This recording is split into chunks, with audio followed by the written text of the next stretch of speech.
আমার মালিক তো ইচ্ছা করলে আমাকেও তো এরকম হাত পাও ছাড়া মানুষ বানাইতে পারতো। আরে কত মানুষ আজকেও দেখলাম আসার সময় আইল্যান্ডের মধ্যে, আইল্যান্ডের ভিতরে পইরা রইছে, চেহারার দিকে তাকানো যায় না। ওর কোথায় বাড়ি কোথায় ঘর, কিন্তু আমার মালিক তো আমাকে একটু মাথা গোজার ঠাই দান করছে। আরে শুকরিয়া আদায় করো, দেখো তো ঠান্ডা হইয়া যাবে। আরে বাজান দুনিয়ার দিক থেকে তাকানো লাগবে নিচের দিকে, আখেরাতের ব্যাপারে তাকানো লাগবে উপরের দিকে। আরে এক শ্রেণী আমার যুবক বাবারা, এক শ্রেণী পর্দার আড়ালের মা বোনেরা, বাজান এক শ্রেণী উঠতি বয়সের আমার মেয়েরা, তারা সুন্দর মতো পর্দা অনুযায়ী চলে, 5 ওয়াক্ত নামাজ ছাড়ে না, আরে কোরআনুল কারীম তেলাওয়াত করে, আল্লাহর ওলিদের কিতাব পড়াশোনা করে, মালিকের সঙ্গে বৈশাখ জেকের 2 বেলা করে। আরে এখন আমার মেয়েরা তোমার মনকে বুঝাও রে মন, যদি আমার ওই বোন আল্লাহর হুকুম নবীর তরিক অনুযায়ী চলতে পারে, আমি কেন পারবো না? আরে অমুকে 5 ওয়াক্ত নামাজ ছাড়ে না, আর আমি কোন জিনিস আমাকে বাধা দিল, আমি কেন পড়তে পারবো না? এইভাবে মনটাকে তৈরি কইরা তুমি জিহাদ করো, আরে তুমি হিম্মত বুলন্দ করো, দেখবা একটা সময় এমন আসবে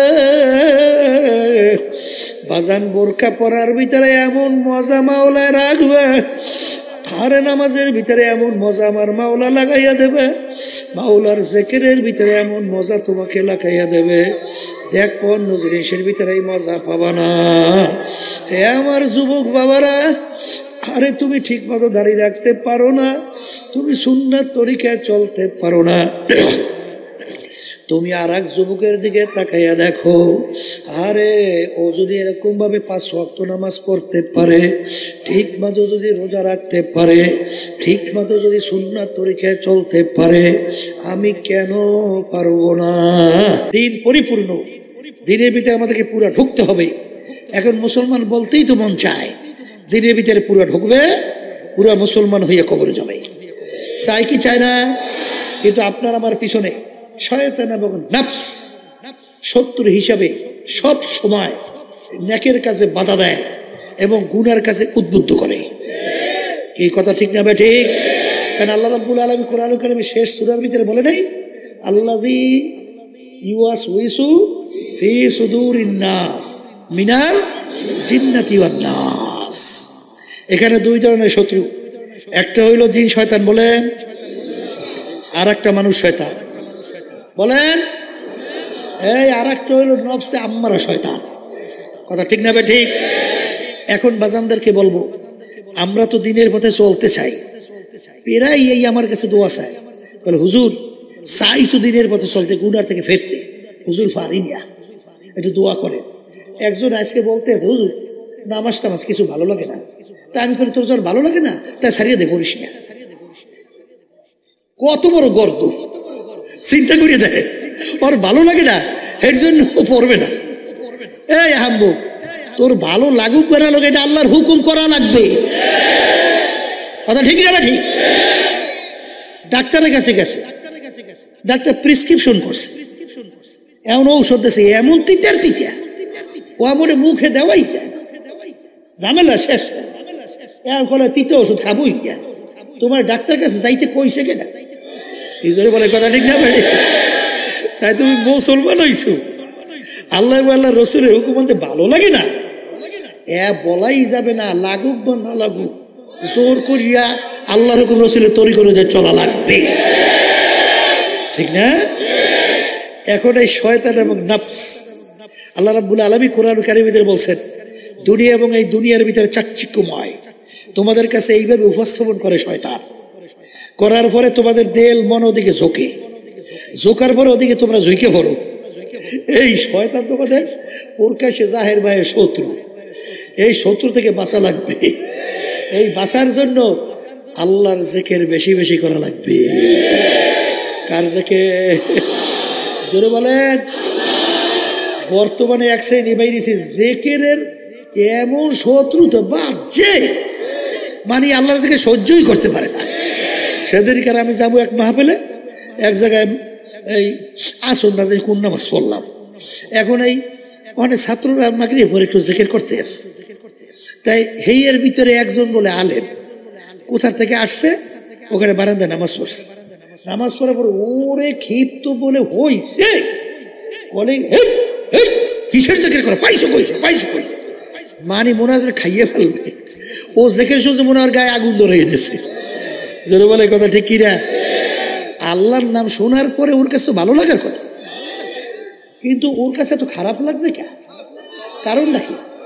হ্যাঁ, এই শোনেন, এই তরিকার মুরব্বী রশিদ আহমদ গাঙ্গী রহমতুল্লাহি আলাই, এই যত কওমি মাদ্রাসার যত হাদিসের সনদ, তাকে পাড়াইয়া কেউ সামনে যাওয়ার ক্ষমতা নাই। যাকে জমানার আবু হানিফা বলা হয়, যার উপাধি ছিল কুতুবুল আলম, যে 1 লক্ষের মতো হাদিস তার মুখস্থই ছিল, তাকে হাফেজ, হাদিসের হাফেজ বলা হয়। পাগলামি মনে করছো? সে আমাদের এই তরিকার মুরব্বী, সে আমাদেরকে এইভাবে জিকির বাতলাইয়া শিখিয়ে দিয়ে গেছে। কথা ঠিক না? ঠিক। এরপরে বাচ্চাদেরকে বলবো, আল্লাহ রাব্বুল আলামিন আয়াত নাজিল করে, কি নাজিল করে? ওয়াসবির নাফসাকা মাআল্লাযীনা ইয়াদউনা রাব্বাহু বিল গাদাতি ওয়াল আশিয়্যি ইউরিদুনা ওয়াজহা। একই কোরআন শরীফে আয়াত পড়ছি না কিছু পড়ছি? আস্তে কর। আল্লাহ রসুলের উপরে আয়াত নাজিল হয়, হে রসুল আপনি তাদের সঙ্গে যেয়ে বসে, যারা আমি মালিককে রাজি খুশি করার উদ্দেশ্যে আমাকে ডাকাডাকি করে। শব্দটা ইয়াদউন, ইয়াদউ শব্দের অর্থ কি? আস্তে কয়। এখন ইয়াদউনা রাব্বাহু, আমি মালিককে ডাকাডাকি করি। আচ্ছা, এখন আপনি চুপ করে বসে রয়েছেন, এখন আমি উঠে করে, এই তোর ডাকলাম, কিরে আলি না? কই আমার ডাকলেন কই? ডাক দিতে হলে শব্দ হওয়া লাগবে, আস্তে কয়। ডাক দিতে কি লাগে? কি শব্দ? আব্দুল করিম এদিকে আসো, এই ডাক হইস। এখানে ডাকের প্রমাণ পাওয়া গেছে, একটু শব্দের প্রমাণ পাওয়া গেছে যে একটু শব্দ করে আল্লাহর জিকির করা, আমাকে ডাকাডাকি করে, আমাকে ডাকাডাকি করে। তাহলে এখন ডাকাডাকি যে করবে, এক শ্রেণী করে ডাকাডাকি তো করতেই হইবে, গলা ফাটাইয়েছে লইয়া না, মধ্যম আওয়াজ। শব্দটা কি? আবার বলেন। এখন আবার কথা আছে, ডাকাডাকি তো করবেন মধ্যম আওয়াজে, কিন্তু পাশে নামাজের সময় নামাজ পড়ে, কোরআন কারীম তেলাওয়াত করে, এবং কেউ ঘুমাইয়ে আছে, তখন তার বসে বসে জোরে জিকির করা যাবে না। কথা ঠিক না? ঠিক। কিন্তু কেউ নাই, আর এই ঝামেলাও নাই, মানে নাউজুবিল্লাহ, মানে এই অবস্থাও নাই, তাই সেখানে কি ডাকাডাকি করা যায় আছে না? নাই। কিন্তু আওয়াজটা হবে কি? আবার কর না। তাইলে এখানে পাইলাম আওয়াজ, আওয়াজ পাইছেন? এবার আল্লাহ রাসূল সাল্লাল্লাহু আলাইহি ওয়াসাল্লাম মসজিদে নববীর ভিতরে ঢুকে দেখে একদল সাহাবায়ে কেরাম, এখানে একসঙ্গে জিকির করা জায়েজ নেই, একদল বলে না। তাহলে এখানে মজলিস পাওয়া গেছে কি যায় নাই? আস্তে কয়। আচ্ছা, পাইলাম মজলিস, তাহলে এটাও কি জায়েজ? এরপরে আল্লাহ রাসূল সাল্লাল্লাহু আলাইহি ওয়াসাল্লাম তাদের জামাত পাইছে কোথায়? বলেন মসজিদে নববীর মধ্যে। তাহলে এখানে মসজিদও পাইছে, জামাতও পাইছে, শব্দওয়ালা জিকিরও পাইছে। এখন এই আয়াতের অর্থ কি করবা? কি হিসেবে বলে? কথা ঠিক না? বেটে আল্লাহ রাসূল সাল্লাল্লাহু আলাইহি ওয়াসাল্লাম তাদের সঙ্গে বসলেন, বইসা শুকরিয়া আদায় করেন। আল্লাহর হাবিব বলেন, মালিক আপনি আমার উম্মতদের ভিতরে এরকম একটা জামাত রাখছেন যাদের সঙ্গে আপনি আমাকে বসার জন্য হুকুম করছেন। হে আল্লাহ, আপনি এদের সঙ্গে আমাকে দুনিয়াতে রেখে কিয়ামতের ময়দানে উঠাইয়ে এদের সঙ্গে একসঙ্গে আমাকে বেহেশতে আমরা ঢোকার ব্যবস্থা আপনি করে দিয়ে। কি জোরে বলেন? কথা ঠিক না? ঠিক। তাহলে এখানে আল্লাহ রাসূল সাল্লাল্লাহু আলাইহি ওয়াসাল্লাম তাদের জন্য দোয়া করছে। আর এক শ্রেণী বর্তমানে যে কেন এত ফতুয়া শুরু হয়েছে, এর কোনো শেষ নাই। ওদিকে বিপরীতে মহিলাকে পাশে নিয়ে আছে, চা নাস্তা করে, হে ব্যাপারে ফতুয়া নাই। এই পরে প্রচলিত গণতন্ত্র যা যাই না শুই না বুঝা মানলে তার ঈমান থাকবে না, সে ব্যাপারে খবর নাই। এখন বাজছে কি, শয়তান দূর করতে হবে। আল্লাহ রাসূল বলছেন, আর শয়তানু জাসিমুন আলা কলবি বানি আদম ফাইদা যাকারাল্লাহু খালাসা ওয়া ইযা গাফালা ওয়াসওয়াসা। প্রত্যেকটা বনি আদমের কলবের ভিতরে শয়তান মজবুত হয়ে বসে। কি বসে করে, কি ওয়াসওয়াসা দেয়, বনি আদমকে গুনার ভিতরে লিপ্ত করায়। আমি বলছি না, আল্লাহ রাসূল সাল্লাল্লাহু আলাইহি ওয়াসাল্লাম বলছেন। আল্লাহ রাসূল সাল্লাল্লাহু আলাইহি ওয়াসাল্লাম বলছেন প্রত্যেকটা বনি আদমের কলবের মধ্যে শয়তান বসে ওয়াসওয়াসা দেয়, এভাবে গুনার ভিতরে লিপ্ত করায়। তাই এই শয়তান তোমার গুলিতে যাবে না, মারামারিতে যাবে না, পিটাপিটিতে যাবে না। যেই আমার হে উম্মতেরা আল্লাহর বান্দাবান্দিরা আল্লাহর জিকির করবে, তাদের কলবে শয়তান থাকতে পারবে না। আমি বলছি, হ্যাঁ? তাইলে বোঝা গেল এই আল্লাহর জিকিরের মাধ্যমে শয়তান কি হয়, আবার জোরে কর, দূর হয়। তাহলে শয়তান দূর করলাম, আলহামদুলিল্লাহ।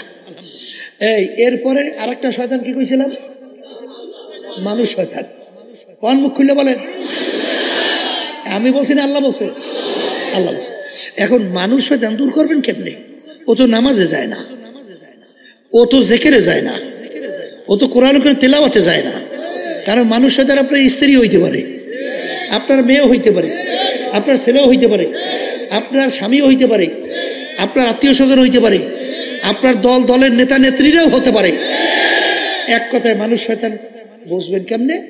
এক কথায় মুখস্থ রেখেন, যে আপনাকে গুনার ব্যাপারে উদ্বুদ্ধ করে, বলেন, যে আপনাকে গুনার ব্যাপারে উদ্বুদ্ধ করে, সে যে হোক সেই মানুষ শয়তান।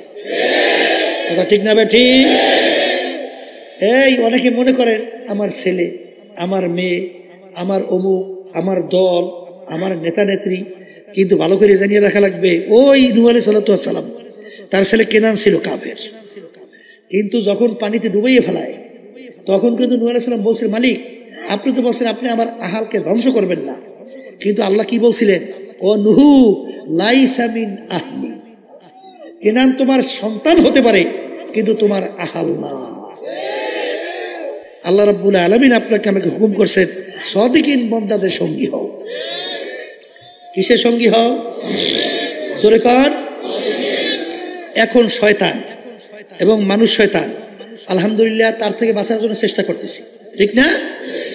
আর একটা শত্রু বলছিলাম, নফসে আম্মারা। কথা ঠিক না? ঠিক। এই নফসে আম্মারা থেকে বাঁচার জন্য জিহাদ করা লাগবে। কোন মুখ খুলে বলেন, কি করা লাগবে? জিহাদ ছাড়া কিন্তু নফসে আম্মারার ধোঁকা থেকে বাঁচতে পারবেন না। কারণ আল্লাহ রাসূল সাল্লাল্লাহু আলাইহি ওয়াসাল্লাম বলছেন, একই তো সব হাদিসের কথা আল্লাহর হাবিব বলছেন, সেটি শুনাইতে আছে। যদি গুনার থেকে বাঁচতে চান আর পূর্ণ দিনের ভিতরে ঢুকে আমল করতে চান, এই কাজগুলো করা লাগবে। জোরে বলে কথা ঠিক কিনা? আল্লাহ রাসূল সাল্লাল্লাহু আলাইহি ওয়াসাল্লাম কি বলছেন? হ্যাঁ, কোনটা বলছিলাম? জিহাদ। রজানা মিন জিহাদিল আসগরি ইলা জিহাদিল আকবার। হে আমার সাহাবারা, ছোট যুদ্ধের থেকে বড় যুদ্ধের দিকে রওনা করলাম। সাহাবায়ে কেরাম বলেন, আল্লাহ রাসূল সাল্লাল্লাহু আলাইহি ওয়াসাল্লাম এর চেয়ে বড় যুদ্ধ কোনটা? আল্লাহর হাবিব বলছিলেন, নফসের সঙ্গে জিহাদ করা এর চেয়ে বড় যুদ্ধ। তাহলে নফসের সঙ্গে জিহাদ করা লাগবে। গুনার দিকে মন উদ্বুদ্ধ হয়, তখন জিহাদ করতে হবে। আল্লাহ বেজার, জাহান্নামের আগুন, আযাব ও গজব করা যাবে না, ফিরে গেলাম। যখনই আপনি ফিরবেন তখনই আপনাদের ব্যাপারে আল্লাহ রাব্বুল আলামিন বেশারাত, অর্থাৎ আপনার কি দিয়েছেন? সুসংবাদ। কি সুসংবাদ? ওয়ানাহান নাফসা আনিল হাওয়া ওয়া ইন্নাল জান্নাতা হিয়াল মাওয়া। যেই আমার বান্দা বান্দি নিজের নফসকে গুনার থেকে ফিরায় রাখতে পারবে, আমি তার জন্য ঘোষণা করলাম বেহেশত। সবাই বলি সুবহানাল্লাহ। এই আল্লাহর বান্দারা, পর্দা আলে মা বোনেরা, জিহাদ করা লাগবে। জিহাদ ছাড়া কোনোদিন তুমি নফসের আক্রমণ থেকে বাঁচতে পারবা না। কথা ঠিক না বে ঠিক? ওই আমার আব্বাজান রহমাতুল্লাহি আলাইহি একটা ঘটনা অনেক সময় শুনাইতেন। ওই আল্লাহর বান্দা ফজরের পরে মাওলার হুকুম পালন করার জন্য, জিকির করার জন্য যখন বসলেন, রাত্রে খানা খায় নাই, ওদিকে পেটও বড় ক্ষুধা, ওদিকে গরম রুটিওয়ালা লুটি নিয়ে যায় আর জোরে জোরে বলে, গরম রুটি, গরম রুটি। নফস বলতেছে তোমার পেটে বড় ক্ষুধা, তুমি আগে রুটি খাও, তারপর তুমি আমার মালিকের জিকির করো। কিন্তু আল্লাহর বান্দা বলতেছেন, এ নফস, আমি আগে আমার মালিকের জিকির করব, তারপরে আমি খানা খাবো। কিন্তু এক পর্যায়ে নফসের সঙ্গে পাইরা ওঠে না, ওদিকে পেটেও বড় ক্ষুধা। এক পর্যায়ে জজবা সহকারে বলে, তু মেরা খুদা নেহি মাই তেরা বন্দা নেহি, যে হে নফস, তুই তো আমার খোদা না, তোর কথা আমার মানাই লাগবে, আর আমি তো তোর বান্দাও না যে আমি তোর কথা মানবো। তু মেরা খোদা নেহি মাই তেরা বান্দা নেহি, এমন ভাবে জোরে জোরে বলা শুরু করলো। এলাকার কিছু লোকজন আইসা তার উপরে আক্রমণ করে, ও তো কাফের হয়ে গেছে, আল্লাহ কি মানে না, নাউজুবিল্লাহ। বাজান বিজ্ঞ আলেমরা দিনদার, তারা আইসা দেখে লোকটাকে তো মনে হয় দিনদার, তাইলে ব্যাপার কি, এই কথা কেন বলল? তখন বলে, ভাই আপনি এই কথা কেন বললেন? তখন বলে, হুজুর আমি রাত্রে খানা খাই নাই, পেটও বড় ক্ষুধা, আমি আল্লাহর হুকুম পালন করার জন্য হজরের পরে আমি মাওলার জিকিরের জন্য যখন বসছি, তখন নফস বলতেছে, গরম রুটিওয়ালা যায়, রুটি খাও, তারপর তুমি জিকির করো। কিন্তু আমি বলে, ওলে নফস, আগে আমি আমার মাওলার জিকির করব, তারপরে আমি রুটি খাবো। কিন্তু ওর সঙ্গে পাইরা উঠি না। তখন আমি বলতেছি, আমি তো আর তুই তো আমার খোদা না, আমি তো তোর বান্দা না যে তোর কথা আমার মানাই লাগবে। না, আমি আগে আমার মাওলার জিকির করব, এরপরে আমি খানা খাবো। মান আরাফা নাফসাহু ফাকাদ আরাফা রাব্বা, যে নিজের নফসের পরিচয় লাভ করতে পারবে সে আমার মালিকেরও পরিচয় পাইয়া যাবে। এই জন্য আমার বাজানদেরকে বলবো, আল্লাহর ওলিদের ইতিহাস পইরা দেখো, সাহাবায়ে কেরামদের ইতিহাস পইরা দেখো, তারা নফসের সঙ্গে কিভাবে জেহাদ করছিল বাজান। আর তুমি আর আমি যদি নফসের গোলাম হইয়া যাই, এক পর্যায়ে তোমাকে নিয়ে জাহান্নামে ফালাইয়া দেবে বাজান, আর বুঝি ওখান থেকে উঠতে পারবা না বাজান। শত্রু কিন্তু মিঠা মিঠা কথা বলে, কিন্তু শত্রুও কিন্তু মিঠা মিঠা কথা বলার মাধ্যমে তোমাকে কিন্তু ধ্বংস করবে। চোর দেখবা তোমার সঙ্গে ব্যবহার এত সুন্দর, আসলে এই ব্যবহার সুন্দরের মাধ্যমে তোমাকে শেষ করবে। ঠিক নফস আম্মারাই এমন শত্রু বাজান, তোমার সঙ্গে খুব সম্পর্ক তৈরি করবে, কিন্তু এক পর্যায়ে তোমাকে ধ্বংস করে জাহান্নামে ফেলাইয়া দেবে। এই জন্য নফসের সঙ্গে জিহাদ করা লাগবে বাজান। আল্লাহর ওলিদের ইতিহাস পড়লে দেখবা, আল্লাহ আল্লাহ। জুন্নুন মিসরি রহমাতুল্লাহি আলাইহি বাজান রাস্তা দিয়া বাজারের পাশ দিয়া যায়, দেখে ডালার ভিতরে সুন্দর সুন্দর আঞ্জির, আরে এত সুন্দর এত সুন্দর ফল, তার মন চায় একটু ফল খাবে, কিন্তু পয়সা নাই, কি দিয়া খাবে? যাই বলে, ভাই আমাকে একটু ফল দাও। বলে, হুজুর পয়সা কোথায়? বলে, আমার কাছে টাকা নাই, বিনিময়ে তুমি এই আমার জুতা জোড়া রাইখা তুমি আমাকে ফল খাওয়াও। করে, হুজুর জুতার বিনিময়ে ফল দেওয়া যাবে না। তখন তিনি উঠটা রওনা করে, আর নফসকে বলে, নফস তোর কাছে পয়সা নাই, তারপরেও তুই কেন ফল খাইতে চাইলি? যা, তোকে আমি আর খাওয়াবই না, আঞ্জির খাওয়াবই না। এই ওয়াদা কইরা যাইতেছেন, একজন আইসা মাল ফল বিক্রেতাকে বলে, তুমি যাকে ফল দেও নাই তাকে চেনো? বলে, না।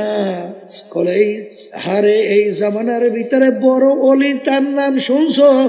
জুন্নুন মিসরি রহমাতুল্লাহি আলাইহি।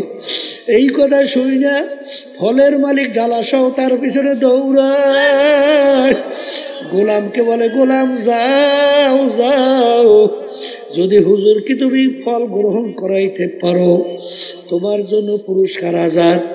এখন যাই বলে, হুজুর আপনার জন্য মালিক ফল পাঠাইয়া দিয়েছে, আপনি গ্রহণ করেন।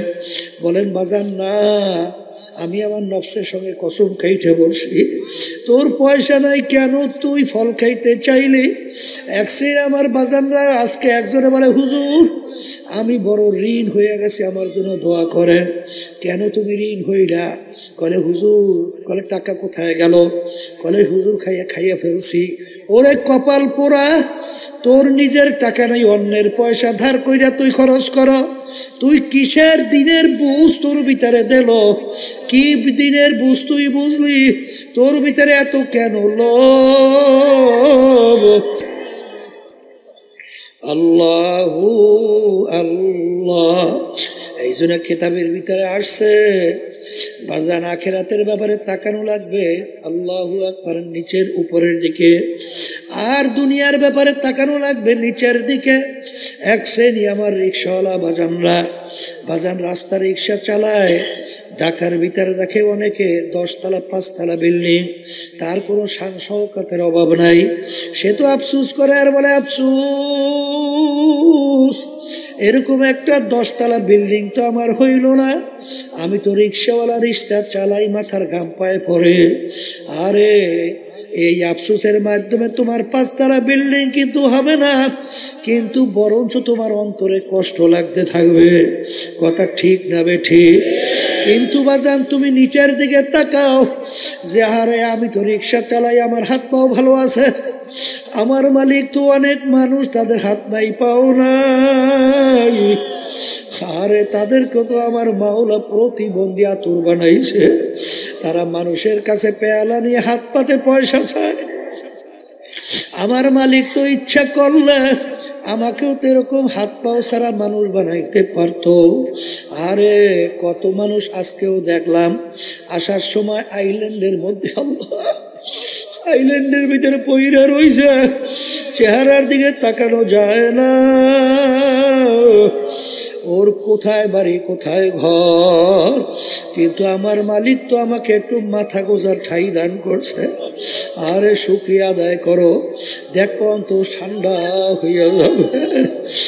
আরে বাজান দুনিয়ার দিক থেকে তাকানো লাগবে নিচের দিকে, আখিরাতের ব্যাপারে তাকানো লাগবে উপরের দিকে।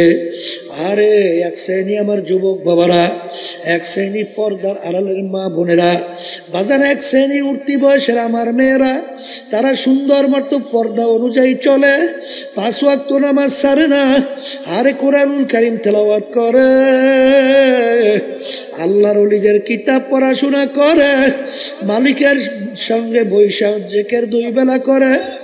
আরে এখন আমার মেয়েরা, তোমার মনকে বুঝাও রে মন, যদি আমার ওই বোন আল্লাহর হুকুম নবীর তরিক অনুযায়ী চলতে পারে, আমি কেন পারবো না? আরে অমুকে 5 ওয়াক্ত নামাজ ছাড়ে না, আর আমি কোন জিনিস আমাকে বাধা দিল, আমি কেন পড়তে পারবো না? এইভাবে মনটাকে তৈরি কইরা তুমি জিহাদ করো, আরে তুমি হিম্মত বুলন্দ করো, দেখবা একটা সময় এমন আসবে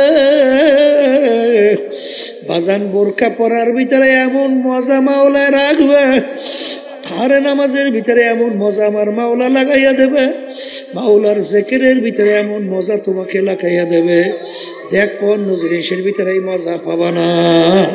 হে আমার যুবক বাবারা, আরে তুমি ঠিক মতো দাঁড়িয়ে রাখতে পারো না, তুমি সুন্নাত তরিকায় চলতে পারো না, তুমি আর এক যুবকের দিকে তাকাইয়া দেখো, আরে ও যদি এরকম ভাবে 5 ওয়াক্ত নামাজ পড়তে পারে, ঠিক মতো যদি রোজা রাখতে পারে, ঠিক মতো যদি সুন্নাত তরিকায় চলতে পারে, আমি কেন পারবো না?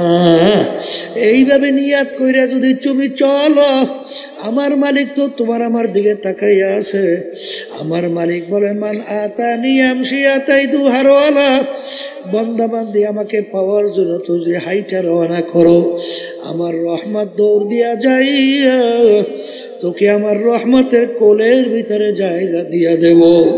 তুমি নিয়াত কইরা পথ চলা শুরু করো, দেখবা আমার মালিক সব ব্যবস্থা তোমার আমার জন্য কইরা দেবে। এ কবরের যাত্রীরা, পর্দার আড়ালের মা বোনেরা, মুসলমান হইয়া কবরে যাওয়া লাগবে। কারণ মুসলমান না হইয়া মরতে আল্লাহ নিষেধ করছেন। যত কষ্ট হোক না কেন বাজান আল্লাহর হুকুম নবীর তরিকা অনুযায়ী চলাই লাগবে। কিন্তু আমরা যারা পারি না বাজান, আসলে চেষ্টাও করি না, এর জন্য পারিও না। ছাত্র যদি বাজান ক্লাসে ফেল কইরা বসে, আবার চেষ্টা করলে দেখবা আবার পারার আশা করতে পারে। ব্যবসায় যদি একবার ব্যবসায় ফেল করে, আবার কিন্তু চেষ্টা করলে ব্যবসায় ভালো লাভবানের আশা করতে পারে। বাজারে এমন কোনো কাজ নাই চেষ্টা করার পরে ফেল করে। তুমি কেন পারবা না? নিয়াত কইরা তুমি চলো, দেখবা আমার মালিক এমন সহজ কইরা দেবে তুমি দিশাও করতে পারবা না। দেখবা হুশ থাকতে, জীবন থাকতে তুমি নামাজ ছাড়তে পারবা না। তখন নামাজের সময় হইলে তুমি পাগল হইয়া যাবা। কে বেজার হবে, কে খুশি হবে, এই খবরই তোমার থাকবে না। ঠিক মতো আল্লাহর হুকুম পালন করতে পারবা। এই জন্য আমার ভাইদেরকে বলবো, পর্দা আলে মা বোনদেরকে বলবো, বাজান এই তরিকার যে 5 ঔষধ শোনো, এই ঔষধের মূল উদ্দেশ্য ইমানকে মজবুত করা, নেক আমল বাড়ানো। বাজান সব শেষ হইয়া যাবে। আজকে চক্ষু খোলা দুনিয়ায়। আজকে আমি পরিচয় দেয় আমি পীর, কেউ পরিচয় দেয় আমি মুফতি, আমি মুহাদ্দিস, আমি সুন্দরী, আমি অমুক অমুক তমুক সমুক, আরে আমি অমুক 5টা বাড়ির মালিক, আমি সভাপতি, আমি সেক্রেটারি, আমি মেম্বার, আমি চেয়ারম্যান, আমি এমপি মিনিস্টার, আমি বড় অফিসার, আমি অমুক বংশের, আমি অমুক ডক্টর, আমি অমুক পণ্ডিত। কবরের যাত্রীরা এই পরিচয় কয়দিন চলবে? আজরাইলের হাতে আরে সবার আগ পর্যন্ত আল্লাহু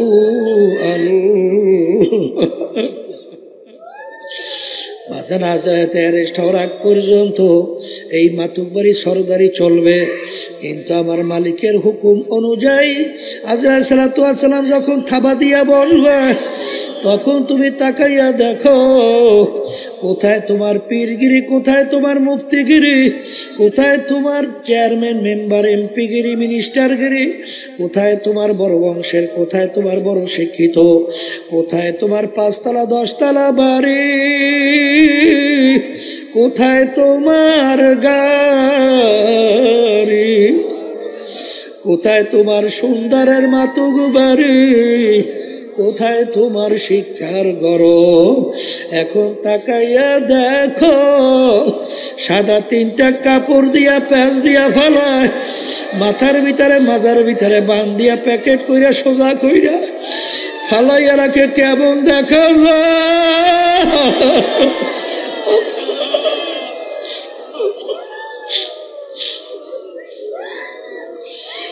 আল্লাহু আল্লাহ।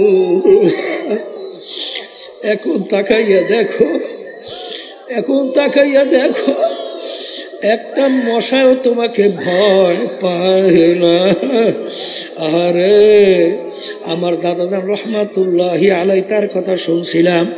হে ব্যারিস্টার, হে ডিসি, হে কালেক্টর, হে মেম্বার, হে চেয়ারম্যান, হে এমপি, হে মিনিস্টার, আরে তোমাদেরকে একটা কথা জিজ্ঞাসা করি, আজকে তোমাদের বন্দুক নিয়ে পাহারা দেয়, আজকে তোমাদের কত ক্ষমতা, তোমাদেরকে আর দেখলে স্যালুট দেয়, বিভিন্ন তোমাদেরকে সম্মান করে।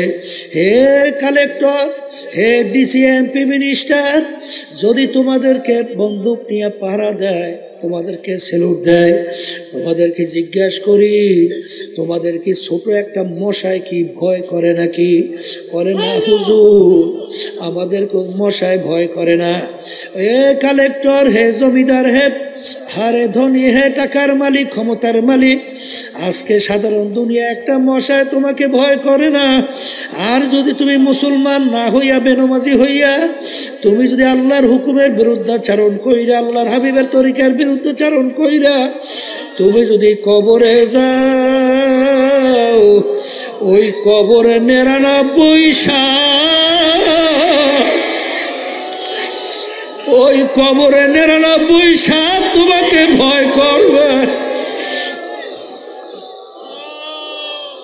এরকম গ্যারান্টি তোমার কাছে কি আছে? এ কালেক্টর, সোজা হইয়া কবরে যাও, ওই কবরে কিন্তু বন্দুক নাই, পাহারাদারও নাই, কেউ নাই, ওই সাপে কিন্তু তোমাকে ভয় করবে। এ দুনিয়াদার পাগল আমার বাবারা, এ পর্দার আড়ালের মা বোনেরা, একটু মাঝে মাঝে চিন্তা করো, এরপর কবরে রওনা করো।